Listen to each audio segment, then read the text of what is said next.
आत्मन सप्रेम जय जीव आदि मनीषर योगेश्वर परम पूज्य सदगुरुदेव सिमनी जी का वचनामृत से एक बूंद।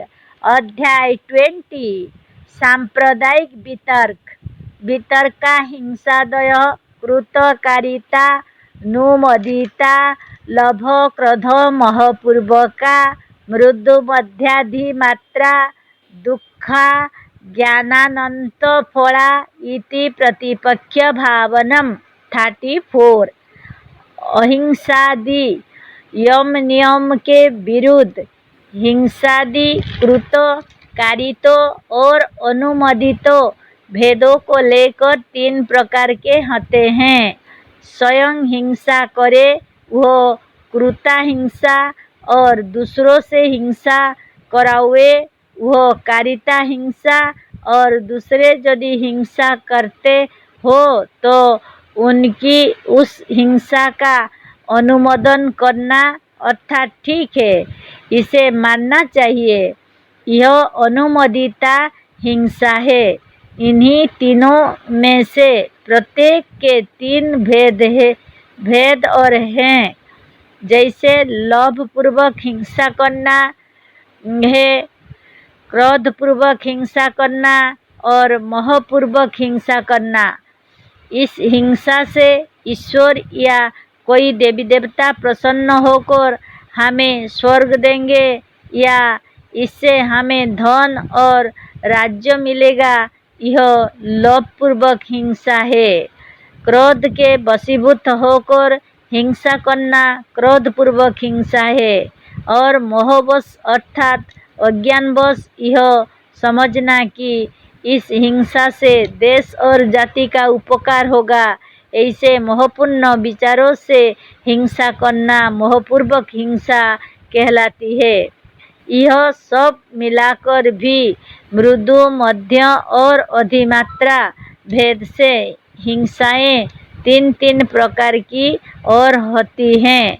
मृदु हिंसा हल्की हिंसा को कहेंगे, जिसे किसी पुरुष को थोड़ा दुख पहुँचे। अधिमात्रा वाली हिंसा बहुत बड़ी हिंसा है, जैसे किसी को जान से मार डालना। और मृदु तथा अधिमात्रा के बीच वाली हिंसा ही मध्यम हिंसा है। इस तरह से हिंसा के अनेक भेद दर्जे और प्रकार हैं। ये सब अनंत अज्ञान और दुख के कारण हैं। ये सब वितर्क के भी भेद प्रभेद हैं।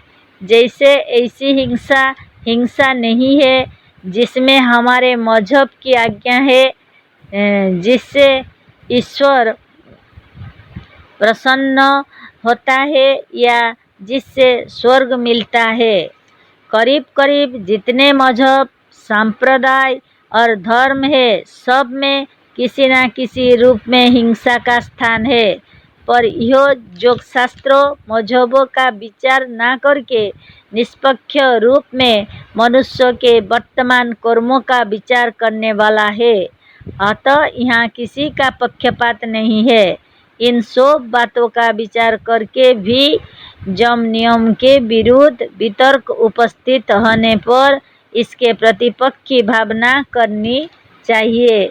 जो भावना या विचार योगांगों के विरुद्ध हो उन्हें वितर्क भी कहेंगे। इनके भी विरुद्ध जो भावना है वही प्रतिपक्ष की भावना है। सूत्र का मतलब यह है कि मजहबी हिंसा हिंसा नहीं है, देशोद्धार के लिए हिंसा करना हिंसा नहीं है, इत्यादि भावनाएं जब जब उपस्थित हो तब तब इन्हें वितर्क समझकर और इनके भी प्रतिपक्ष की भावना करनी चाहिए, अर्थात इनके भी विरुद्ध सोचना चाहिए कि यह भी हिंसा है और ये भी अनंत दुख के कारण है। अहिंसा की महिमा। अहिंसा प्रतिष्ठायां तत्सन्निधौ वैरत्यागः 35। पूर्वोक्त रीति से अहिंसा की पूरी पूरी प्रतिष्ठा करने पर अहिंसा का साधन करने वाले योगी के पास बैर भाव नहीं रह जाता। बैर भाव मनुष्य के हृदय को जलाता रहता है और मस्तिष्क तथा बुद्धि को निर्बल बनाता रहता है। शांति सुख जो सबसे बड़ा सुख है, जिसको पाने के लिए ज्ञानी और योगी बहुत बड़े बड़े यत्न करते हैं, वही शांति सुख वैरभाव आने पर हृदय से नष्ट हो जाता है। वैरभाव रखने वाला मनुष्य रात दिन जला करता है, उसे कभी शांति नहीं मिलती। वैरभाव रखने वाले का रक्त शुद्ध नहीं रहता। अत्यंत वैरभाव से जलने वाले पुरुष की भूख मारी जाती है। अत्यंत क्रोध से लड़ते हुए पुरुषों के मुख का थूक लेकर एक डॉक्टर ने उसका सार तैयार किया। उस डॉक्टर का कहना है कि थूक का वो सार भाग जिसे कुत्ते, बिल्ली और दूसरे छोटे जानवर को दिया गया, वे सब मर गए।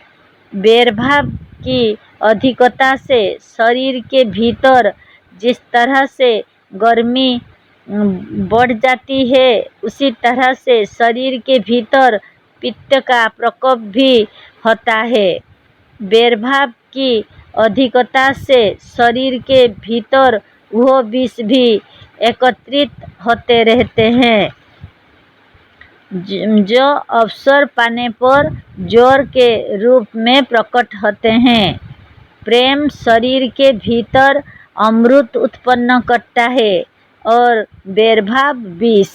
मनुष्य के भीतर से जब वैरभाव सर्वथा निकल जाता है तो उसे एक अपूर्व शांति सुख का अनुभव होता है। इस शांति सुख के अनुभव मात्र वाली स्थिति को अहिंसा की समाधि कह सकते हैं। इस सूत्र के पुराने भाष्यकारों का यह कथन है कि अहिंसा के साधन से योगी जिस प्रदेश में रहता है, उस प्रदेश के अहिंसक जीव भी अपने सहज वैरभाव को त्याग देते हैं। अर्थात बिल्ली चूहे को, शेर बकरी को और नेवला सर्प को भी नहीं मारते।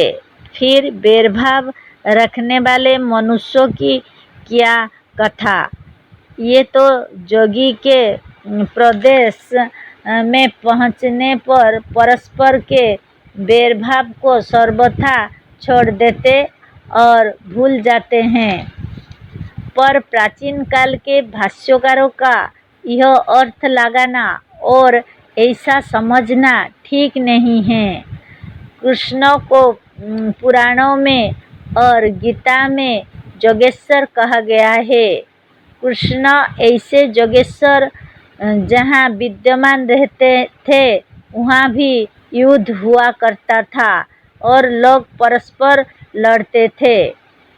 त्रेता, द्वापर और सत्ययुग में अनेक योगियों के रहने पर भी वही देवासुर संग्राम, महाभारत और राम रावण युद्ध हुआ।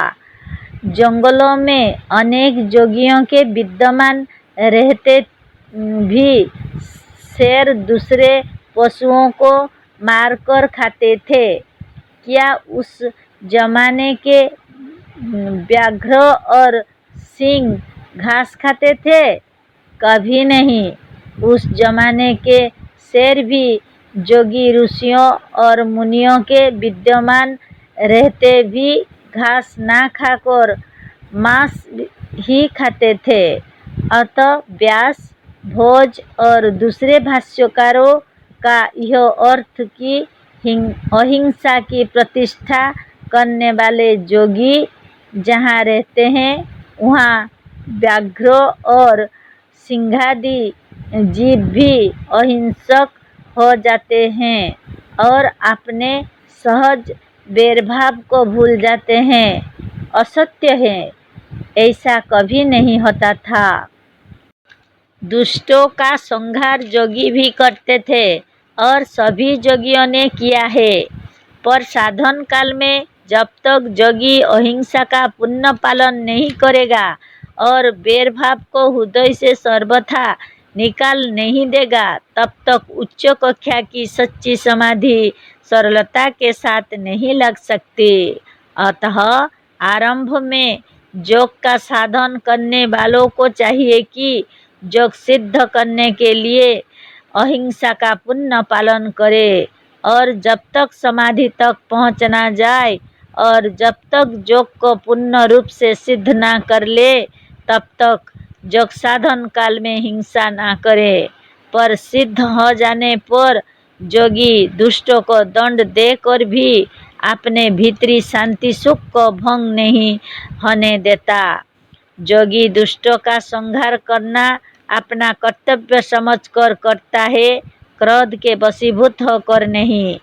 दुष्टों को दंड देने से संसार का ही उपकार नहीं होता, किंतु दुष्टों का भी सुधार होता है।